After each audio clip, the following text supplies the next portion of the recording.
Purslane is a nutrient-dense plant rich in omega-3 fatty acids, vitamins A, C, and E. It has many essential minerals, supports heart health, reduces inflammation, boosts the immune system. Also, it can aid in digestion and help manage blood sugars. Come on over and learn some more.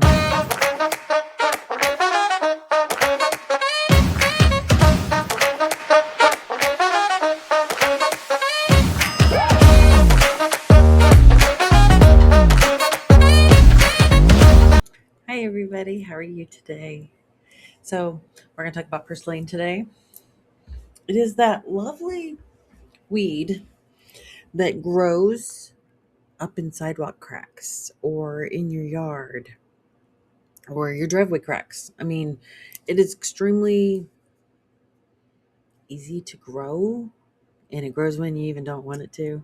It's okay because this is nutrient dense and it has some medicinal benefits, and I will tell you why. It's mostly just an additional food that we can forage in our yards as long as you don't use pesticides. That's a huge one. Okay, disclaimer, I am an herbalist. I am not a doctor. Please do your own research. Super important. Purslane is also known as common purslane, little hogweed, pigweed, fatweed, um, pulse,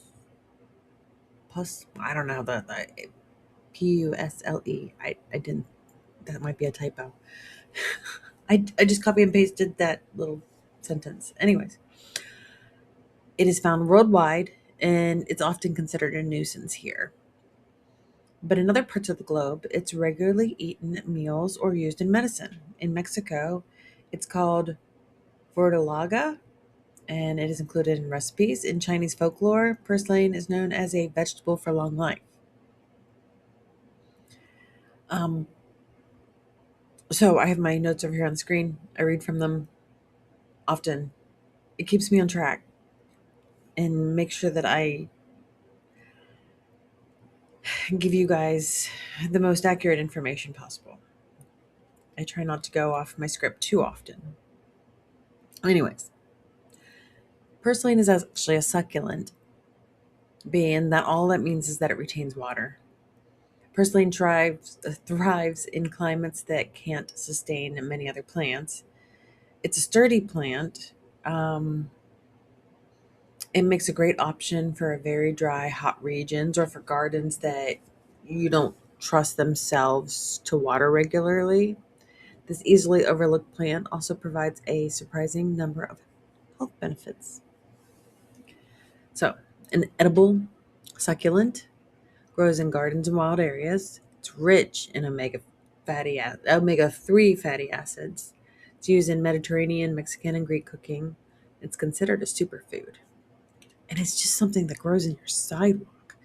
Now, if you're finding it on a sidewalk, honestly, I would not actually forage it and use it because more than likely it has been sprayed with pesticides. But you can find common purslane online and buy the seeds for it or find somebody else who has it because let me just tell you, you take it from their dirt, you put it in your dirt, it grows. It's so easy. I did find mine in a sidewalk, but I was positive that it wasn't sprayed anytime in like 10 years. So I was able to forage that and add that into my garden and it just took off. Like I can't get rid of it. In the area that I put it, I'm going to have to actually change the dirt out completely to get it to stop growing. But I figured it out. I got to do that with the chamomile that's in there too, because that's just taken over my entire terrarium that I have. So, portulaca, or portulaca, or Alrace. I'm going to put this up in here, and I'm going to get a pronunciation. Here we go. We're going to hear it maybe together, if you can hear it. Portulaca oleracea. Portulaca oleracea. Okay, that sounds interesting to me. Portulaca oleracea. Okay, Portulaca oleracea. I got that all wrong. It's okay. Remember, we're all learning here. This is not a me against the world. This is we're all learning together, because just because I choose one doesn't mean that I automatically know everything about it. Sometimes I just have to learn more. Sometimes I know the basics. Sometimes I know what it works for me. Sometimes I know what it works for Joe Schmo down the street. But do your own research. That's the key here to us learning together. You do your work, I do mine.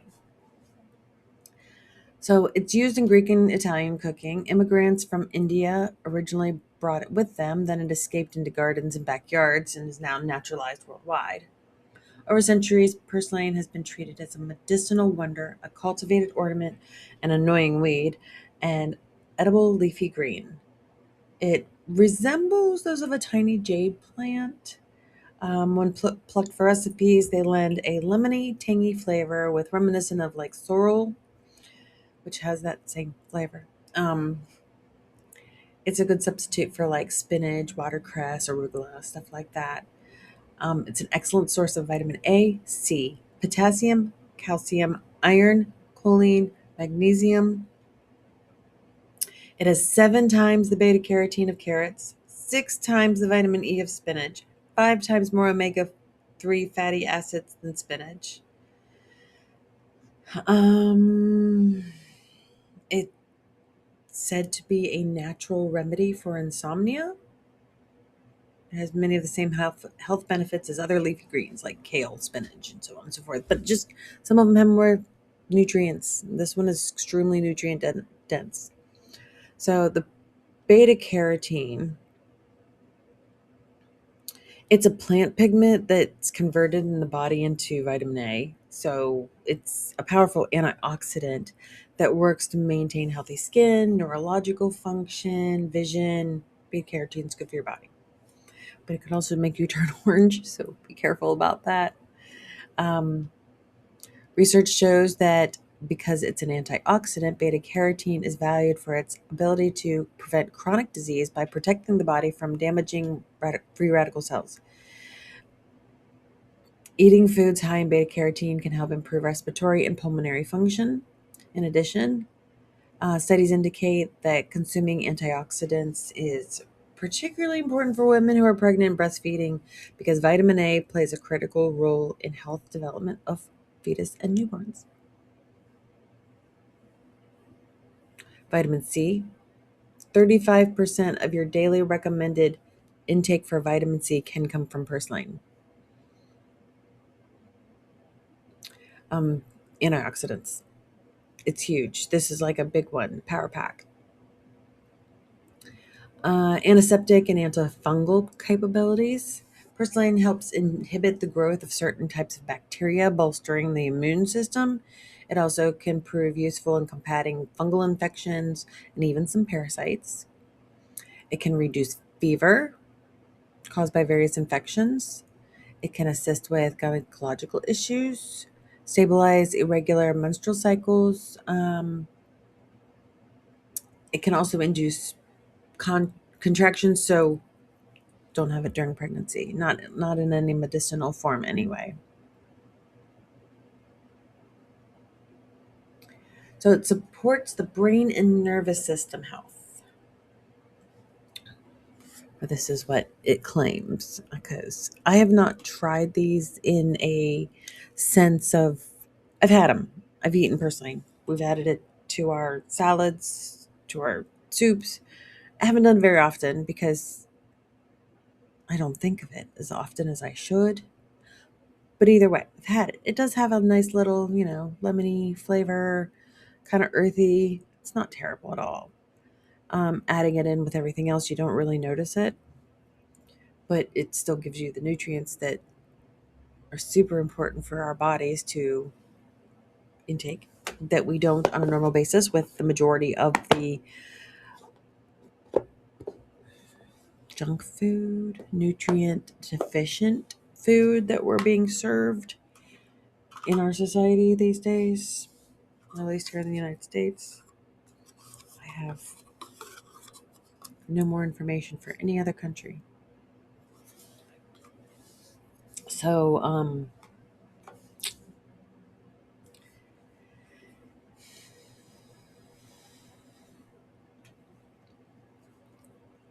some of these things are redundant, so I can't keep moving on.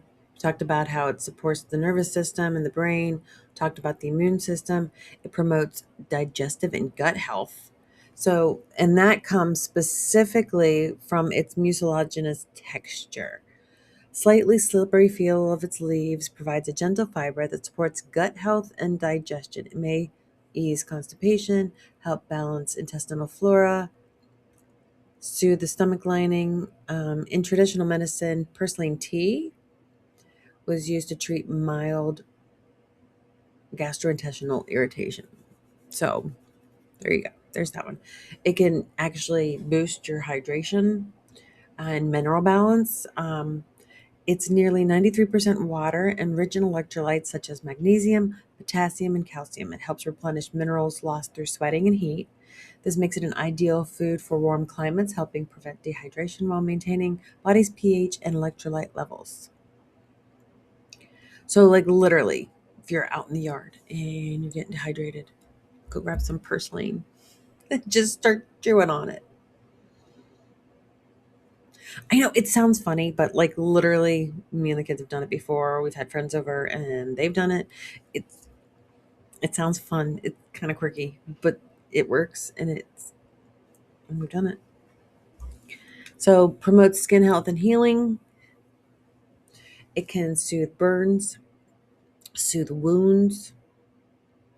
It's modern studies confirm its antibacterial and anti-inflammatory activity in topical applications. So the high vitamin A and C content stimulates collagen production and tissue repair, while the antioxidants defend against the skin aging and oxidative stress. So it's like really, really good to put into like skin creams, lotions, face wash. It is definitely useful on topically for sure. So it actually has some analgesic effects for our wound care. It's been commonly used for ailments. Yawn. Such as headaches and toothaches.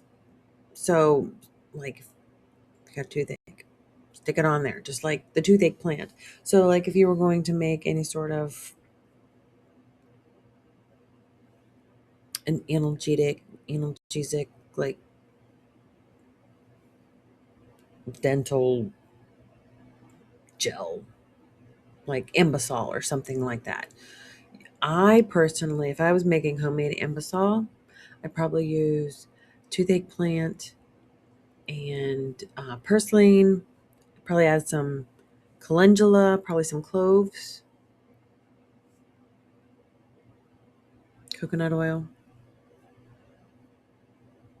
Stick it all in there. Make yourself a gel that you can just, like Ambisol. It's Ambisol. So we know it's loaded with antioxidants. The vitamin A, beta carotene, vitamin C, glutathione. It has more glutathione in it than spinach does, and that's and has glutathione is good for anti-cancer properties. Melatonin, it helps improve sleep, reduces inflammation, manages your immune system, good for your blood pressure. Betalain is a natural substance that gives purslane stems their reddish color, appears to have antiviral, antibacterial, antifungal properties. Got the antis going for us again today. So it can also benefit your eyes, and that is due to the vitamin A. Vitamin A reduces the development of age-related macular degeneration by as much as like 25%. So, um, Vitamin A deficiency is not all that common in the United States, but some people may be at higher risk. Children and adults with IBD are more likely to have vitamin A deficiency because our it prevents like any sort of inflammatory bowel disease. Basically keeps your body from being able to absorb the correct nutrients. And therefore we're nutrients deficient once again. So, liver health, we're going to go there. 2019 clinical trial found that eating 10 grams of purslane seeds daily for 8 weeks reduced oxidative stress, a type of cellular damage in people with non alcoholic fatty liver disease. 10 grams of seeds? Holy cow. That's a lot. So, the seeds are also known to improve participants' metabolic profiles. Basically, how it measures how your body processes energy. A 2021 study, participants with non alcoholic fatty liver disease took 300 milligrams of purslane extract daily. And it seemed to help a little bit. But they didn't say how, like, they didn't give a measurement on that one. I'm sorry. I shouldn't have even read it. Why? Why put the literature in there if you're not going to give like the full details? Whatever. It's okay. Can it ease heavy periods? Yes, it can. It can reduce heavy menstrual bleeding and heavy. The problem with heavy menstrual bleeding for women is that it causes anxiety, depression. It causes low iron iron deficiency anemia. That's my daughter just has been going through that, and we're trying to get her iron levels back up because it's funny. Low iron can cause that, and also bleeding heavy causes low iron. So it's like a big, huge circular issue that has to be taken care of. I am not one to frequent doctors, but at the same time, that's where you get your labs done. Go get your labs done. Make sure your body is in good tip top shape because there might be something encroaching in that you can fix. Um, In a small 2018 clinical trial, researchers found that women who ate purslane seeds at specific times of day during their menstrual cycle had less blood loss. Their periods only and lasted for fewer days. So, get out there. Heart health. Omega-3 fatty acids are high in, in things like fish and not usually in plants, but purslane is that exception. In fact, it's the highest recorded level of omega-3 fatty acids in any land-based plant. These essential fats can support arterial health and help prevent strokes, heart attacks, and other forms of heart disease. Omega-3 fatty acids could also help reduce your risk of dementia and types of cancer, including breast cancer. Studies show that eating purslane can lower fasting blood sugar levels. This can be a big help when you live with type 2 diabetes. Although more research always is needed. We're always trying to do more research, and I'm very thankful for researchers out there in general that put in the time and the effort to figure this stuff out for us. It may help people with high BMI lose excess weight because it's hydrating, and therefore, if your body's hydrated, and then it releases those toxins that are in there as you void begets the next. Bone health, because it is a great source of calcium and magnesium. Your body needs it. Um, Needs those two minerals specifically. Your body doesn't make calcium by itself. So you have to ingest it regularly to have strong bones and teeth. 60% of the magnesium that you have in your body is stored in your bones. It helps produce bone building cells and controls a hormone that helps your body use calcium. Interesting. Getting enough of these minerals can help improve your skeletal health and prevent complications of osteoporosis or aging. So when it comes to gardening, you can, I guess, buy purslane seeds out. Go for it. Find them. I like mountain rose herbs, but I actually have never looked up purslane to find out if they have any. But purslane's growing season is usually May to August, so it should be coming up in our yards in a month. You'll know it's time when the soil temperature is around between 85 and 90 degrees.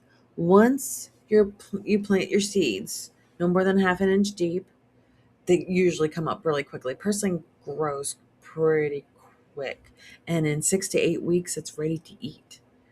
You can pull up the whole plant or just the stems, leaving about 2 inches at the bottom, because it allows it to regrow. We don't want to use it all up. We want it to repopulate itself because it'll come back every year in major abundance. It will. It prefers full sun, but it'll grow in any type of soil. Depending on how much moisture your plants get, it could stay close to the ground or spread out about 3 feet in diameter each. They can grow up to 16 inches high. I mean, this is an interesting plant, in my opinion. It's not your typical weed, if you will. You're not your typical plant. There's so many extra fun things to purslane. It is sensitive to cold temperatures, so don't plant it in, your first before your first freeze. It will die off. It'll come back. Don't worry. Over the winter. So some people saute or steam it as a side dish. You can chop it up and add it to tacos. You put it in your stir fries. You can mix it with grilled vegetables. Use it as a garnish. Sprinkle the flowers onto fish. Swap out basil leaves for purslane to make pesto. A lot of people like pesto. A lot of people like pesto. It's okay. I don't ever choose it, but I don't mind it. Layered it into a sandwich instead of lettuce or pickles. I do that a lot with spinach or cucumbers, actually. You can pickle purslane stems in vinegar and spices. You can cook it in an omelet, roll pieces into flour, dip in beaten egg, breadcrumbs. You can fry them. You can air fry them. So the only risks there are to purslane is that you can order it online. It's not a risk. Other than you have to make sure that where you're ordering from is reputable and isn't putting chemicals and pesticides all over your food. So you can grow your own seeds. But it has a lot of oxalates. And those oxalates, we actually talked about them last week because wood sorrel has that too. But we talked about the oxalates and how it actually can be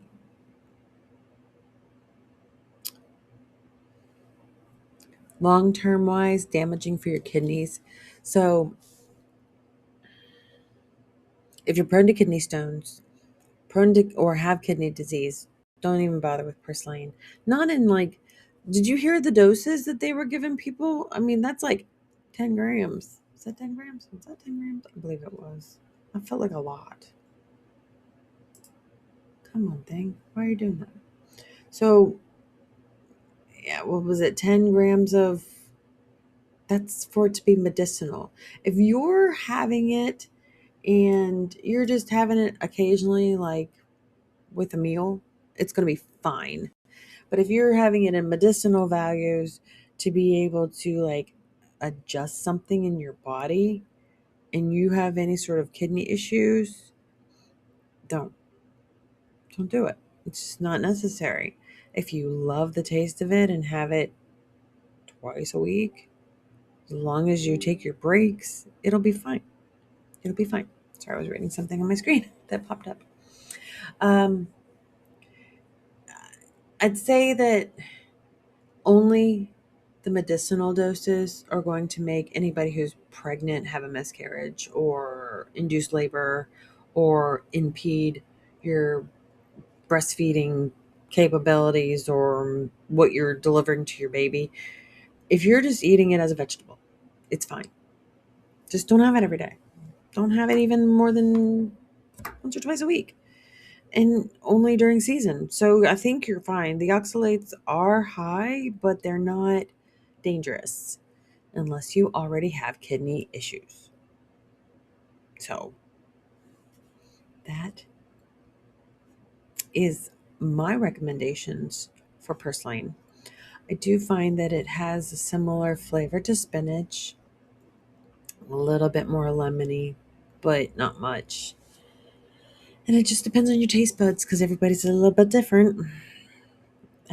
Thank you so much for being here. I mean, this wasn't very long. Purslane's pretty finite. It's just something that grows in your yard that is useful.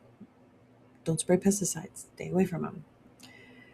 You can probably find out more information. Well, you can. Not probably. You can find out more information on the Herbalist Garden over on Facebook. We have a group there. Getting ready to hit 138K. Maybe even today. We'll see. It's 137.9 right now. I want it. I'm very appreciative of everybody who comes over here and supports me and follows along with everything that I'm doing. I am graduating soon, and so classes won't be as much of a priority anymore because if I'm graduating and I'm done, guess what? No more priority. I will always keep up with like the herbalism classes and different things like that. And I've also found out more certifications that I could grab. So I'll be doing those, but those are like on my own terms and my own time frame. So I will be having more time soon. We're going to cross our fingers for this. We're going to cross our fingers because, yeah, there's French that I have to pass. I'm over it. I'm just over school in general. I love learning, but not things that I didn't care about. Does that make sense? I don't know. I appreciate an education. I appreciate that I will be graduated very soon. Very soon. Thank you very much for supporting me, though. I appreciate you very much. Check out our Facebook group and keep an eye out for the next topic. I believe I have it here somewhere. Hang on. I think our next one, unless the voting changes, because I've been putting voting on the Herbalist Garden for what topics, and you can add your own as well. Don't like overwhelm the thing because I want to keep it. Purslane is what I'm doing now. I'm deleting that from the poll. The next ones are chickweed, horsetail, and wild teasel. It's up and featured. Go check it out. Go vote. There's other things to vote for too. But I appreciate that people have been actually helping pick the topic because that helps me do what you want and give you value. I appreciate you very much.